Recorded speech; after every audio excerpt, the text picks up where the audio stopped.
Friend, સ્વાગત છે તમારું તમારા પોતાના શો ખાના ખજાનામાં અને હું તમારી આફ્ટરનૂન દોસ્ત દીપાલી ગઢવી એકવાર ફરીથી લઈને આવી ગઈ છું તમારો મનપસંદ શો ખાના ખજાના. ફ્રેન્ડ્સ, ખાના ખજાના કિચન ક્વીન કોમ્પિટિશન અને એમાં 2 કેટેગરી તો ઓલરેડી આપણે કમ્પ્લીટ કરી ચૂક્યા છીએ. Third category which is appetizer and starter category અને એના સેમી ફાઇનલિસ્ટમાંથી 2 પાર્ટિસિપન્ટને કઈ રીતના રેસિપીઝ તેમને બનાવવાની હતી, કઈ રીતના પ્રેઝન્ટેશન હતું એ આપણે જાણી લીધું. પણ બાકીના જે બંને પાર્ટિસિપન્ટ છે એને મળવાનું છે આજે. તો ચલો તેમને બંનેને મળીને જાણીએ કે તેઓ કઈ કઈ રેસિપી બનાવવાના છે. ઓકે, તો ભદ્રિકાબેન અને પાયલબેન, સૌથી પહેલાં તો કોંગ્રેચ્યુલેશન્સ તમને બંનેને. Thank you. કેમ કે એક સ્ટાર્ટર અને એપેટાઇઝરની કેટેગરી છે એના સેમીફાઇનલ રાઉન્ડમાં તમે બંને સિલેક્ટ થઈ ગયા છો અને 2 સેમીફાઇનલિસ્ટ છે ઓલરેડી એમની રેસિપી પ્રેઝન્ટ કરી ચૂક્યા છે અને હવે તમારા બંનેનો વારો છે. તો તમે બંને તૈયાર છો? હા, એકદમ. એકદમ. ઓકે, તો સૌથી પહેલાં તો જજીસને તમને મળાવી દઉં. આણંદથી કુકિંગ એક્સપર્ટ સરોજબેન શાહ આપણી સાથે જોડાયા છે. હેલો. હેલો. અને સાથે અમદાવાદની હોટેલ ધ ગ્રાન્ડ ભગવતીના શેફ કૃષ્ણા પણ. Hello sir. હેલો. ઓકે, બંને જજીસને તમે મળી લીધું છે પણ સાથે સાથે ક્રાઇટેરિયામાં પણ થોડા ઘણા ચેન્જીસ છે. સરોજબેન, જણાવશો કયા કયા ક્રાઇટેરિયા તમે આ વખતે છે એ ધ્યાનમાં લેવાના? 6 પોઈન્ટ ઓબ્ઝર્વ કરીશું અમે.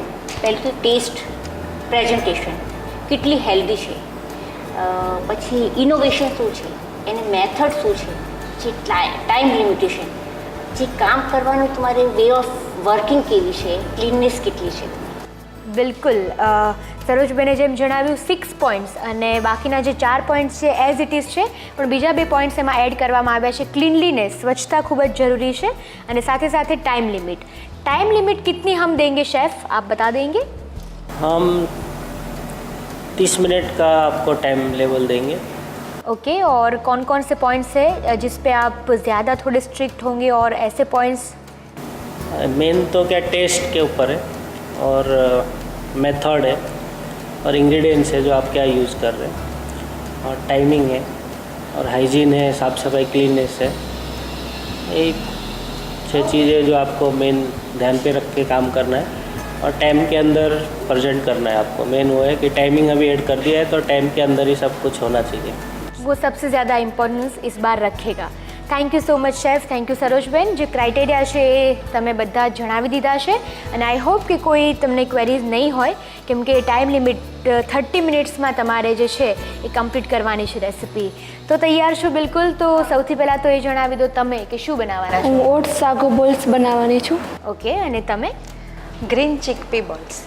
Okay, right. એટલે બંનેની જે તૈયારી છે એ તો ફૂલ લાગે છે અને મારા ખ્યાલથી જે ઇન્ગ્રીડિયન્ટ સામે પડ્યા છે એનાથી તમે કંઈ પણ હવે તો બનાવી શકો છો, રાઈટ? યા. જો એવું કહેવામાં આવે કે આ જ ઇન્ગ્રીડિયન્ટ્સથી તમે જે વિચારીને નથી આવ્યા એ રેસિપી જો તમને બનાવવાની આવે તો તમે બનાવી શકો તમારા જ ઇન્ગ્રીડિયન્ટ્સમાંથી? હા, શ્યોર, બનાવી શકીએ. બનાવી શકો તમે? ઓકે, તો આપણે એક કામ કરીએ કે તમે એકબીજાના ઇન્ગ્રીડિયન્ટ્સ લઈ લો અને આપણે રેસિપી છે એક્સચેન્જ કરી નાખીએ તો ચાલશે? બહુ મોટું કોમ્પ્લિકેશન. એટલે જ મેં પહેલાં પૂછેલું કે ઇન્ગ્રીડિયન્ટ્સ જે તમને આપ્યા છે એમાંથી જો તમે બનાવી શકતા હોય તો બીજાના જે ઇન્ગ્રીડિયન્ટ્સ છે એમાંથી પણ કંઈ બી બનાવી શકો બની તમે? શકે, એટલે બની શકે, વાંધો નહીં આવે. બની શકે. બનાવવું જ પડશે બંને અને તમારે બંને જે છે તમારી રેસિપી અને તમારી પ્લેસ અત્યારે જ એક્સચેન્જ કરી લેવાની છે. એ જ છે સેમીફાઇનલ રાઉન્ડનો ટ્વિસ્ટ. તો એક્સચેન્જ કરી લઈશું બંનેની પ્લેસ. આવી જાઓ. એક્સચેન્જ કરી દીધા છે બંનેને અને હવે બંનેના જે ઇન્ગ્રીડિયન્ટ્સ છે એના ઉપર એક નજર તમે કરી લો અને સાથે સાથે આ જ ઇન્ગ્રીડિયન્ટ્સમાંથી તમે બંને જે રેસિપી બનાવવાના હતા એ જ તમારે બનાવવાની છે. હા, થોડું જો તમારે એમાં ઇનોવેશન કરવું હોય તો ચાલી જાય કેમ કે બધાની જ એક જ રેસિપી હોય પણ મેથડ એ બનાવવાની સ્ટાઇલ અલગ અલગ હોય બધાની જ. તો આઈ હોપ બધા ઇન્ગ્રીડિયન્ટ્સ તમે ચેક કરી લીધા હશે. તો હવે બંને કન્ટેસ્ટન્ટ તૈયાર? હા. એકદમ પૂરા જુસ્સા સાથે? હા. ઓકે, તો શરૂઆત કરી દઈએ અને તમારા બંનેનો ટાઈમ હવે સ્ટાર્ટ થઈ છે. સૌથી પહેલાં શું કરીશું? તમને પૂછે ભદ્રિકાબેન. તો સૌથી પહેલાં આપણે જે બોલ્સ બનાવવાના છે ને એનું સ્ટફિંગ તૈયાર કરીશ. સ્ટફિંગ તૈયાર કરી દો અને સાથે તમે પણ જણાવી દો શું કરીશું. મેં આ કાબુલી ચણા આવે એની અંદર સોયાબીન, પાલક, કોથમીર, અજમો અને સુવાની ભાજી ને લીલું લસણ નાખીને એક સ્ટફિંગ તૈયાર કરું છું. એના હું બોલ બનાવવાની છું. Okay, right. તો એનું પણ એક મિક્સર તમારે બી તૈયાર કરવાનું છે એક બાઉલમાં. તો એ તમે લઈ લો અને સાથે ભદ્રિકાબેન તમને પૂછું તો સૌથી પહેલાં શું લીધું છે? મેં સૌથી પહેલાં સાબુદાણા લીધા. સાબુદાણા. એને ઓવરનાઇટ મેં સોક કરી દીધેલા છે. ઓકે, બરાબર. All right. અને એમાં શું એડ કરવા જઈ રહ્યા છો? સિંગદાણા અને શેકેલા તલનું મિક્સચર છે. સિંગદાણા કચરા ક્રશ કરી દીધેલા છે અને તલ શેકેલા છે. અચ્છા. 2 ટેબલસ્પૂન સિંગદાણા છે અને 1 ટેબલસ્પૂન તલ લીધેલા છે. ઓકે. એ બંને વસ્તુ આપણે એડ કરીને પછી બરાબર મિક્સ કરી દઈશું. પાયલબેન, આપણે શું એડ કર્યું છે ત્યારબાદ? એમાં મેં કોર્નફ્લોર ને ડુંગળી એડ કરી છે, જેથી બાઇન્ડિંગ સારું આવી જાય. બિલકુલ હવે આની અંદર આ ગરમ મસાલો અને એડ કરીશું. બિલકુલ, કેમ કે થોડી ઝડપથી કામ કરવું પડશે બંને, કેમ કે ટાઈમ લિમિટ છે આપણી પાસે અને સાથે 30 મિનિટનો જે સમય છે એ જ તમારી પાસે. અને સિઝનિંગમાં આપણે મસાલા કયા નાખ્યા છે પાયલબેન? એમાં શેકેલું જીરું અને ગરમ મસાલો ને મીઠું ઓલરેડી મેં બાફવામાં નાખ્યું હતું ને આ ક્રશ કરતી વખતે પણ થોડું મીઠું એની અંદર નાખેલું છે. ઓકે, ઠીક છે. તો અત્યારે તમે ઉપરથી પણ થોડા જે મસાલા છે એડ હા. કરી દીધા છે. અને ભદ્રિકાબેન, તમારી વાત કરીએ તો કઈ કઈ વસ્તુ છે જેનું તમે સિઝનિંગ કર્યું છે? હા, એમાં મેં અત્યારે મીઠું અને કાળા મરીનો પાવડર નાખ્યો છે. Okay okay, sure. ખાંડનો પાવડર લીધો છે આપે? Okay, right. તો તમે એડ કરી લો. અને આ બાજુ જો તમારી વાત કરીએ પાયલબેન, તો એક મિક્સર તમે તૈયાર હા. કરી દીધું છે. આ સ્ટફિંગ મારું તૈયાર થઈ ગયું છે. હવે એનો હું બોલ મારીશ, એની અંદર હું ચીઝ ભરીશ. ઓકે, ચીઝનું સ્ટફિંગ કરવાના છો અને ફાઇનલ પ્રોસેસ છે તમે ડીપ ફ્રાય કરીને હા, કરશો? ડીપ ફ્રાય કરવાનું છે. તો પછી તેલ ગરમ કરવા મૂકી હા. દઈએ સાઈડ બાય સાઈડ. અને ભદ્રિકાબેન, તમારી જે પ્રોસેસ છે એમાં પણ આપણે ડીપ ફ્રાય જ કરવાના છે? હા, ડીપ ફ્રાય કરવાનું. તેલ ગરમ કરવા મૂકી દઈએ. ઓકે, તો જે દળેલી ખાંડ છે એ તમે એડ કરી દીધી છે. ત્યારબાદ હવે આપણે આદુ મરચાંની પેસ્ટ નાખીશું. શ્યોર, આદુ મરચાંની પેસ્ટ નાખીને એનો એક બેઝિક ટેસ્ટ જે તૈયાર થાય છે એ આપણે તૈયાર કરીશું. અને ફાઇનલી આ છે ઓટ્સ, જેને આપણે જે મેઇન ઇન્ગ્રીડિયન્ટ તરીકે ઓટ્સ લીધા છે. મેં મસાલા ઓટ્સ લીધા છે. આપણે પ્લેન ઓટ્સ લેવા હોય તો બી આપણે લઈ શકીએ. અને મેં એને ક્રશ કરી દીધા છે મિક્સરમાં, એનો પાવડર ફોર્મ કરી દીધેલો છે. બરાબર, તો એ ઓટ્સને બી આપણે એડ કરી દઈએ. ઓકે, તો તમે ઓટ્સ હવે એડ કરવા જઈ રહ્યા છો. તો સરોજબેન, શું લાગે છે તમને કે તમારે એકવાર ચેક કરવા આવવું પડે કે નહીં અત્યારે? કેમ કે ઓટ્સ એડ કરવાના છે, સાથે એક હેલ્ધી રેસિપી, હેલ્ધી વર્ઝન તૈયાર કરવાના છે. તમે જોઈ શકો છો કે બધું જ મિક્સર, એમાં બધા જ મસાલા, ઓટ્સ, સાબુદાણા બધું મિક્સ કરી દીધું છે એમને. તો કંઈ તમારે સવાલ જવાબ કરવા હોય સેમીફાઇનલ રાઉન્ડમાં? ઓટ્સ કરશું. હા, ઓટ્સનું બાઇન્ડિંગ આવશે. લાસ્ટમાં આપણે લીંબુનો રસ એડ કરીશું. શું એડ કરવાનું છે? લીંબુનો રસ. ઓકે, થોડી ખટાશ માટે. આપણે ખાંડ નાખી છે એટલે એને બેલેન્સ કરવાનું. All right. બોલ્સ પાડીને તૈયાર કરી લો તમે. આને બરાબર મિક્સ કરી દઈશું. ઓકે સરોજબેન, બરાબર જો ચકાસણી થઈ ગઈ હોય તો એકવાર આ બાજુ બી તમે નજર નાખી દો સાથે અને જોઈ લો કે કેવી રીતનું મિક્સર તૈયાર કર્યું છે, એના જે શેપ છે કેવો આપ્યો છે એમણે. રાઈટ. શું નાખ્યું છે? એની અંદર કાબુલી ચણા, સોયાબીન, પાલક, સોયાબીન ચંક્સ નાખ્યા છે કે? ના, સોયાબીનના બીન્સ આવે છે ઈ. અચ્છા, સોયાબીન. કાબુલી ચણા, સોયાબીન, એની અંદર પાલક, કોથમીર, સુવા ભાજી આવે ઈ, અજમો અને લીલું લસણ, એની અંદરમાં ડુંગળી ને કોર્નફ્લોર નાખ્યા છે બ્રાન્ડિંગ માટે. રાઈટ. અને એ સ્ટફિંગ શાની કરવાની છે? ચીઝનું સ્ટફિંગ પરવર છે. સરોજબેન બંને બરાબર રીતે બરાબર, હા. કરી રહ્યા છે અને તમે જોઈ શકો છો કે ક્લીનલીનેસ બહુ જેનો તમારે નીટનેસ બહુ છે. યસ પોઈન્ટ એક મૂકવાનો છે, તો એ પણ સાથે તમે જોઈ શકો છો, ઓબ્ઝર્વ કરી અને શકો એને છો. કામ કરવાની એમની ઝડપ પણ બહુ સારી છે. સારી છે. Yes, exactly. આ રીતના એમને બોલ્સ તો વાળી દીધા. હવે થેપલી કરીને અંદર ચીઝનું જે છે સ્ટફિંગ કરી દીધું છે. અમને ડીપ કરવાના છે?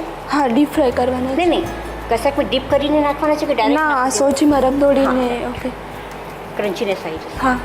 ઓકે, તો સરોજબેન બંનેને હવે આપણે રેસીપી બનાવવા દઈએ, કેમ કે એમનો હાફ ઓફ ધ ટાઈમ હવે કમ્પ્લીટ થવામાં છે. નર્વસ નહીં થવાનું, હો. ઓકે ચલો સરોજબેન, થેન્ક યુ. ઓકે, તો હાફ ઓફ ધ ટાઈમ તમારા બંનેનો કમ્પ્લીટ થઈ ચૂક્યો છે અને હવે 15 મિનિટનો સમય તમારી પાસે છે. આગળની પ્રોસેસ તમારી કઈ છે એ આપણે જાણીશું, પણ એની પહેલાં હું એક બ્રેક લઈ લઉં છું. ઓકે ફ્રેન્ડ્સ, તો બંને જજીસે જણાવી દીધું છે કે હવે 30 મિનિટમાંથી 15 મિનિટનો સમય તો પૂરો થઈ ચૂક્યો છે અને પાયલબેન અને ભદ્રિકાબેનની જે રેસિપી છે એ પણ અડધાથી વધારે પતી ગઈ છે. તો હવે આગળની પ્રોસેસ કઈ કરશે, કઈ પ્રકારનું ગાર્નિશિંગ કરશે, સર્વિંગ કેવી રીતે કરશે, આ બધી જ વાત જાણીશું આના નાનકડા બ્રેક બાદ.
સ્પાઇસી છે એટલે આ બોલ્સ જોડે બહુ ફાઇન લાગશે. ઓકે, જે ડીપ છે એ કેવી રીતે તૈયાર કર્યું છે તમે? એમાં મેં ડુંગળી અને ટમેટાને સાતડી લીધા છે અને એની અંદર પછી લાલ મરચું ને મીઠું સિઝનિંગ બધું કરી લીધું. Right, okay. તો બાકીના બોલ્સ બી આપણે મૂકી દઈએ અને અકમ્પનીમેન્ટ્સમાં બીજું જે છે સલાડ જેવું. હા, સલાડ મેં અહીંયા ડેકોરેટ કર્યું છે. Okay. એમાં ગાજર અને કેપ્સિકમના મેં ડિઝાઇનિંગ પીસ તૈયાર કર્યા છે અને નીચે કેબેજ મૂકેલી. બરાબર છે. તો ભદ્રિકાબેન, હવે તમારી પણ ડિશ કમ્પ્લીટલી તૈયાર છે. ઓકે, ભદ્રિકાબેન, પાયલબેન બંનેની ડિશિસ હવે રેડી છે અને જજીસને હવે ટેસ્ટ કરાવવાનો, આ બંને ડિશિસને ટેસ્ટ કરીને એમના ફીડબેક્સ લેવાનો સમય હવે થઈ ગયો છે. તો એ વસ્તુ આપણે આગળ વધારીશું, પણ એની પહેલાં હું એક બ્રેક લઈ લઉં છું.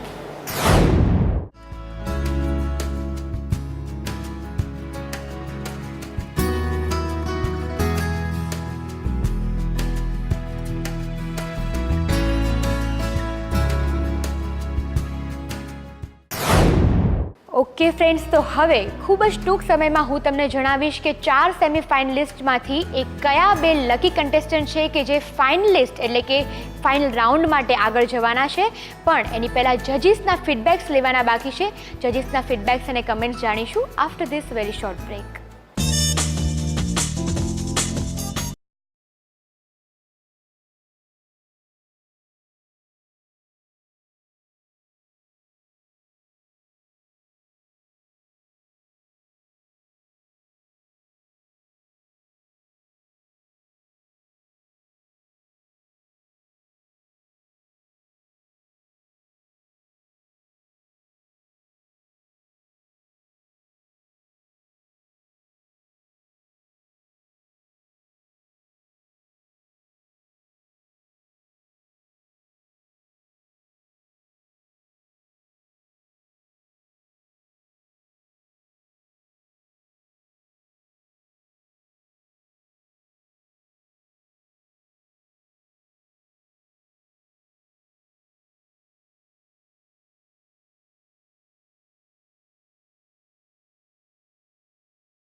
પૂર્ણાબેન કોંગ્રેચ્યુલેશન્સ, જોરદાર તાળીઓ થઈ જાય પૂર્ણાબેન માટે।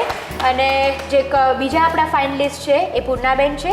और शेफ मैं आपको विनती करूँगी कि आप उनको सर्टिफिकेट देंगे। અને જો તમારી વાત કરીએ ભદ્રિકાબેન, તો અહીંયા સુધી તમે આવ્યા, જે તમે પ્રયત્ન સાથે રેસિપી બનાવી, થેન્ક યુ સો મચ। તો સર્ટિફિકેટ સરોજબેનને વિનંતી કરીશ કે તમે એમને આપો। અને હવે થેન્ક ચારે લોકોને હું ફરી એકવાર કહીશ કે ખૂબ ખૂબ ધન્યવાદ પાર્ટિસિપેટ કરવા માટે। અને સાથે હવે તમે બે જણા જે છો, આઈ એમ શ્યોર કે આગળ જો કોઈ પણ ઓપોર્ચ્યુનિટી મળી કે કોઈ પણ એ મંચ ઉપર આપણે કોમ્પિટિશન કે કોઈ પણ બીજી રીતના, તો તમને શ્યોરલી અમે ઇન્ફોર્મ કરીશું, પ્રોવાઈડ કરીશું। અને સાથે આપણા જે બે ફાઇનલિસ્ટ છે, તો આપણે લોકોએ તો હજી એક મેદાને જંગ કરવાની છે, એક જંગ હજી બાકી છે કે જે ફાઇનલ કહેવાય છે કે જજમેન્ટ ડે એને ફેસ કરવાનો છે। તો હું તમને બંનેને મળીશ ફિનાલેમાં આવતીકાલના એપિસોડમાં। તો કીપ ઇટ અપ અને મચી પડો તમારી જે રેસિપી બનાવવાના છો એની પાછળ। And all the best. Thank you. તો ફ્રેન્ડ, સ્ટાર્ટર અને એપિટાઇઝર કેટેગરીના જે 4 સેમી ફાઇનલિસ્ટ હતા, તેમાંથી 2 ફાઇનલિસ્ટ આપણે સિલેક્ટ કરી ચૂક્યા છીએ। અને હવે જે ખરેખરીનો જે સમય છે, એટલે કે રિયલ જંગ કહેવાય, એ હવે સ્ટાર્ટ થશે। અને નેક્સ્ટ એપિસોડમાં હું તમને બંને ફાઇનલિસ્ટને મળાવીશ અને જણાવીશ કે કયા ટ્વિસ્ટ અને ચેલેન્જનો તેમને સામનો કરવો પડશે। આ બધી જ વાત સાથે હું તમને મળું નેક્સ્ટ એપિસોડમાં। So then stay foodie and good bye.